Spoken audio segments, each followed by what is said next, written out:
నమస్తే,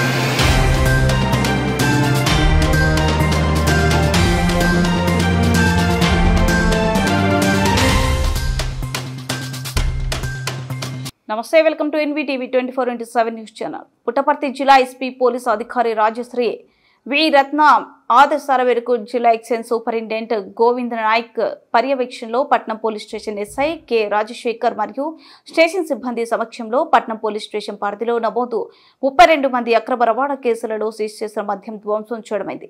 ఈ మేరకు డ్యూటీ పెయిడ్ లిక్వర్ మరియు సారాయి కలిపి మొత్తం 58 లీటర్ల మద్యంను మలకవేముల క్రాస్ గ్రామ శివార్లలోని అడవి ప్రాంతంలో అధికారికంగా నిబంధనలకు అనుగుణంగా ధ్వంసం చేయబడింది.